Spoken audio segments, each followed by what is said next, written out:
Let's get right into this. People ask me questions at asknoelle.net, and this question was asked over and over again, so I'm going to answer it. The question is, should I take out a loan for a business? Many people want to start a business and they're wondering, is it a good idea to borrow money to start the business, or should I start the business without being in debt? Many people are afraid, like, I started the business and now I'm in debt. I'm borrowing money before I even started money. Is this a good idea?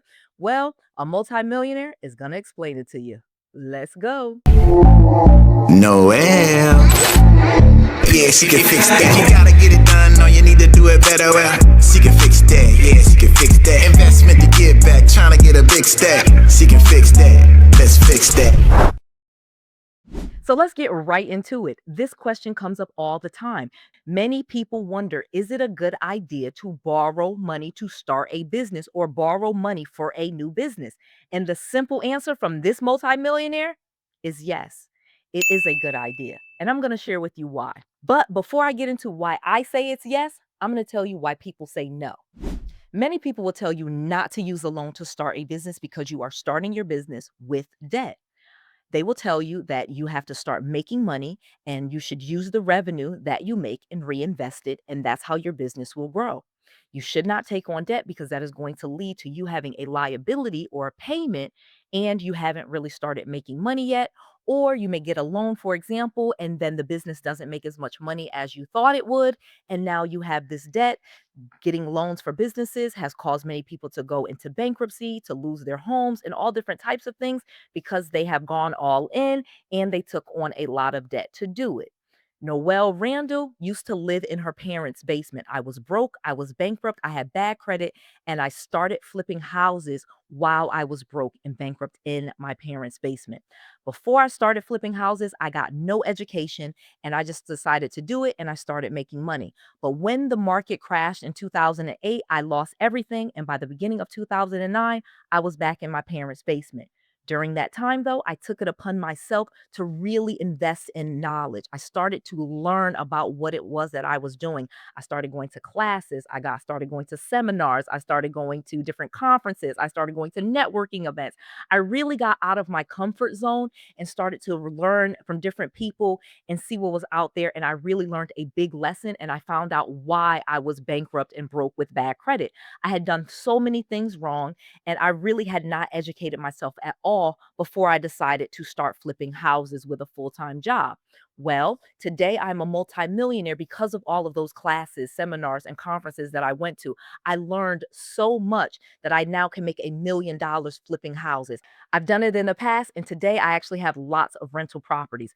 I started off by wholesaling because that's what I could do when I was bankrupt and broke and living in my parents' basement. I had to assign the contracts. But then once I started getting my money up, I started flipping houses again. The average profit on a fix and flip is over $65,000. And then to get wealthy, I started keeping a lot of those properties and having rental properties and had a whole portfolio of rental properties. And now not only do I have long-term rentals, I even have short-term rentals like Airbnbs. So it was a path, it was a progression that I took. And I did borrow money. As soon as I was able to fix my credit, I started using my credit cards to run ads so that I could get more leads for the real estate business. So, in other words, I would target people that were behind on their mortgage payments, or I would target people that were in bankruptcy, or I would target people that were in probate. Get what I'm saying? Like send them letters, door hangers, do ads so that they would come to my website. I started using the funds to market my business and get my business out there even more.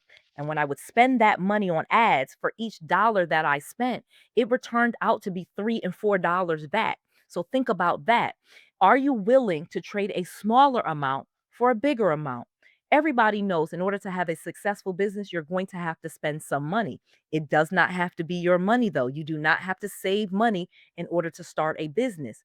Do I think it's a good idea to use your savings versus using someone else's money? I'm definitely going to say use someone else's money and keep your savings. This will actually make you very, very committed to the business. And yes, I understand that taking a loan on to start a business or early on in your business is going to be risky. But I actually think that's why you can be successful. And one of the reasons why people that do borrow money and do go all in on their businesses tend to be more successful than people that try to use their savings and take a very safe route. Taking a safe route where you don't lose anything usually allows you to quit. And that is the reason why most businesses fail. They quit. Not that they don't have enough money, because again, many people can get more money for their business, but they are afraid to. They're afraid to take the risk. So the truth about it is the reasons that most businesses fail is because the person running the business is afraid of risk and they're a quitter. Plain and simple.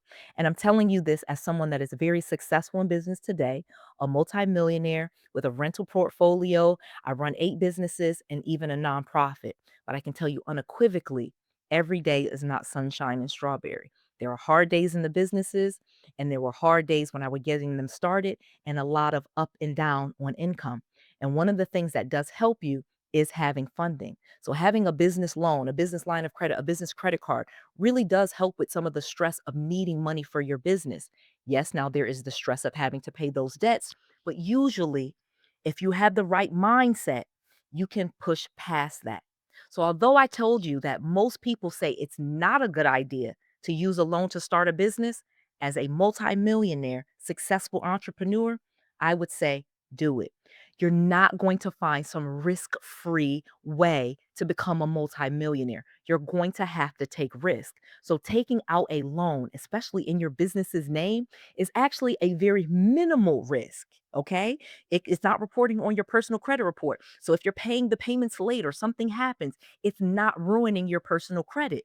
Yes, you can actually ruin your business credit, but the great thing about it is you can start another business and do it again. You can actually repeat business credit on multiple businesses. So, should you get a loan to start your business?